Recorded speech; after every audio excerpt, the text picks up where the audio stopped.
یعنی ایسے اقدار کا تعین کرنا جو ذاتی، خاندانی اور معاشرتی زندگی کو معنی دے اور ان اقدار کی روشنی میں مناسب مقاصد کا تعین کرنا، یعنی ایسے اقدار کہ جو ہمارے ذاتی، خاندانی اور معاشرتی زندگی کو کوئی معنی دے، یعنی اس سے ہم کچھ حاصل کریں، ہم کچھ سیکھیں، تو ان کی مقاصد کے لیے یعنی ہمیں مناسب اقدامات اٹھانے ہوتے ہیں۔ پھر ہے اگلا پوائنٹ، خاندانی مدار کے ہر دور میں ایسا گھریلو اور سماجی ماحول پیدا کرنا جس کے ذریعے افراد خانہ کی صحت مند نشو و نما ممکن ہو سکے، یعنی خاندانی مدار کے ہر دور میں، یعنی جب بچہ پیدا ہوتا ہے، وہ تھوڑا بڑا ہوتا ہے، اسکول گوئنگ ہوتا ہے، اسکول ختم کرتا ہے، اس کی جاب لگتی ہے، یعنی پھر جو گھریلو اور سماجی ماحول ہوتا ہے تو اس کے ذریعے سے افراد خانہ کی صحت مند نشو و نما ممکن ہو سکے، یعنی افراد خانہ کے گھر کے افراد کی صحت مند نشو و نما کیسے ممکن کی جا سکتی ہیں، تو وہ ہمیں سیکھنا ہے۔ خاندان اور معاشرے کے مابین اچھے تعلقات استوار کرنا، یعنی خاندان اور معاشرے کے درمیان اچھے تعلقات کیسے استوار کیے جا سکتے ہیں، یعنی خاندان اور معاشرے کے مابین اگر خاندان میں ایسے ہستیاں ہوں، ایسے نفوس ہو، ایسے افراد ہو کہ وہ معاشرے کے لیے کچھ کرے، تو معاشرے کے مابین اور خاندان کے افراد کے مابین اچھے تعلقات استوار ہوں گے۔ پھر بچوں کی نگہداشت اور ان کی ذہنی، جسمانی اور سماجی نشو و نما کا بہتر استعمال، یعنی بچوں کی نگہداشت اور ان کی ذہنی، جسمانی اور سماجی نشو و نما کا بہترین حصول، یعنی یہ حصول تب ممکن ہوگا جب بچوں کی پرورش اچھی ہوگی، ان کی ذہنی اور جسمانی صلاحیتوں کو بروئے کار لے کر آنا، یعنی بچپن سے ان کی ذہنی صلاحیتوں کو اپنے معاشرے کے لیے اجاگر کرنا کہ انہوں نے معاشرے کے لیے ایسے کون سے اقدامات کرنے ہیں، ان کی اخلاقی تربیت کرنا۔ جسمانی یعنی کہ ان کی خوراک کا صحیح خیال رکھا جائے، ان کو ایسے غذا مہیا کی جائے جو ان کے جسمانی پرورش کے لیے اچھی ہو، اور سماجی نشو و نما کا بہترین حصول، یعنی کہ وہ معاشرے میں سماج کے لیے کچھ بہتر کر سکے، ان حصول کو پانے کے لیے وہ بہت کچھ کر سکیں۔ پھر گھریلو معاشیات کے پیشہ ورانہ مقاصد آ جاتے ہیں، یہ ہمارا نمبر 2 مقاصد ہیں، یعنی professional objectives of home economics. تو اس میں کیا ہے کہ افراد اور خاندان کی ذاتی اور خاندانی زندگی میں بہتری لانے میں مدد دینا، کہ افراد اور خاندان کی ذاتی یعنی ان کی ذاتی اور خاندانی زندگی میں بہتری لا سکیں، خاندانوں کے تہذیبی اور معاشرتی حالات اور ضروریات کو سمجھنا کہ خاندانوں کے ایسے کون سے ضروریات ہیں، کون سے ان کے معاشرتی حالات ہیں، تو ان کو سمجھا جائے۔ گھریلو معاشیات اور اس کے مختلف شعبے جات میں پیشہ ورانہ قیادت کو فروغ دینا، کہ گھریلو معاشیات کے ایسے کون سے شعبے ہیں کہ جس سے ہم پیشہ ورانہ قیادت کو فروغ دیں۔ نوجوانوں اور بڑوں کو گھرداری اور کام کرنے کے لیے تیار کرنا، یعنی وہ نوجوان لڑکے اور لڑکیاں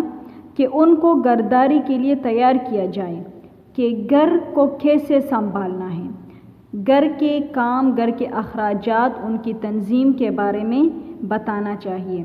مرد خواتین دونوں کو گھرداری اور کمانے کے دوہرے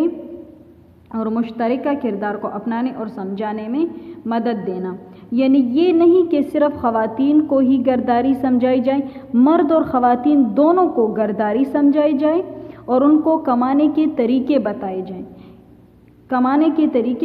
جائیں اور ان کو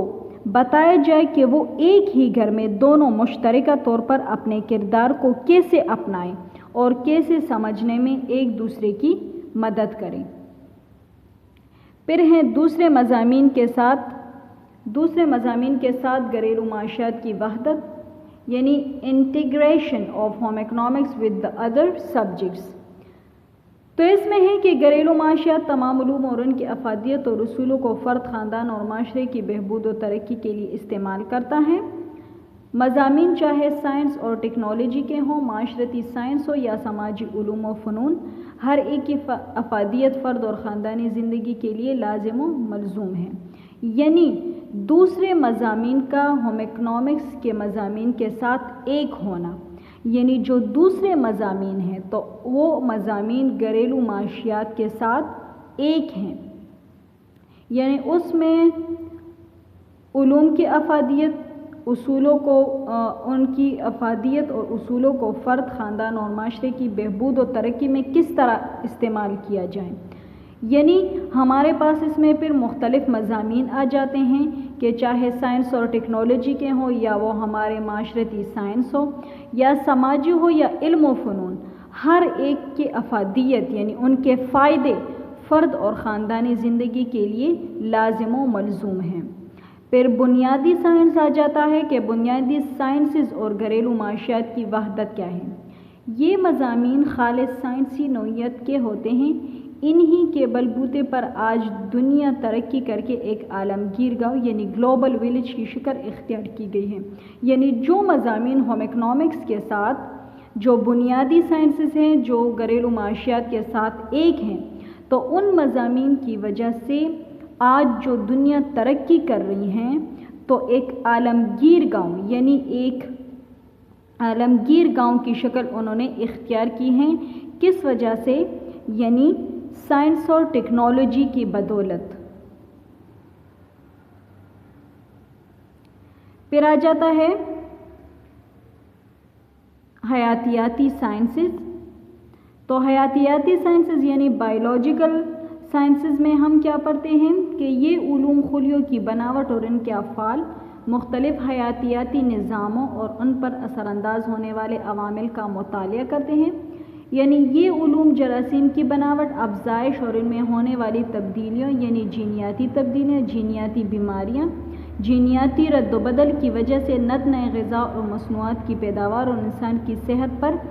اثر انداز ہونے والے عوامل کا مطالعہ کرتے ہیں۔ اس کے علاوہ ماحولیاتی نظام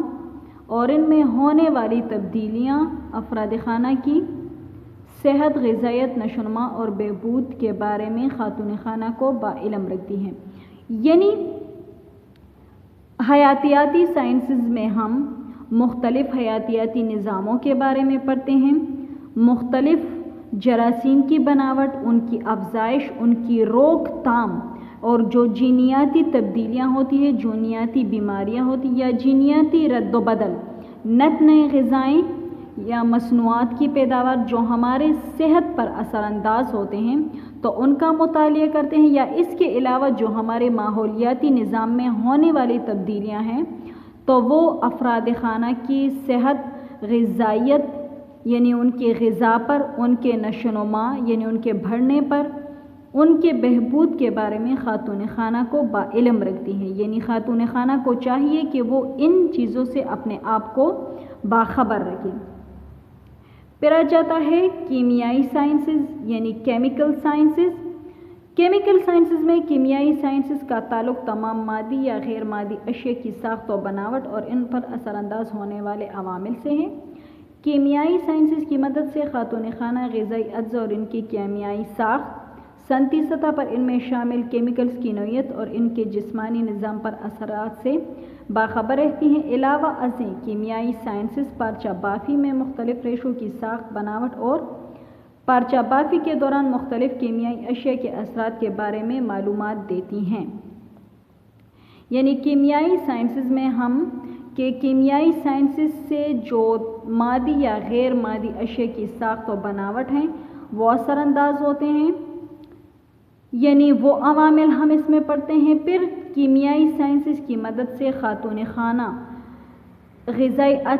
اشیاء کی کیمیائی ساخت، صنعتی سطح پر ان میں شامل کیمیکلز کی نوعیت یعنی جو ہماری جسمانی نظام پر اثر انداز ہوتی ہیں تو اس سے باخبر رہنی چاہیے۔ اس کے علاوہ کیمیائی سائنسز جو ہیں تو وہ کپڑوں میں یعنی پارچہ بافی، کپڑوں کے مختلف ریشوں کی ساخت، ان کی بناوٹ کس طرح بنائی جاتی ہے، ان کی ساخت کیسی ہیں اور پرچابافی کے علاوہ جو مختلف کیمیائی اشیاء ہیں ان کے اثرات کے بارے میں معلومات دیتی ہیں۔ یہ جو کیمیائی سائنسز ہیں یعنی مختلف کیمیکلز جو استعمال ہوتے ہیں،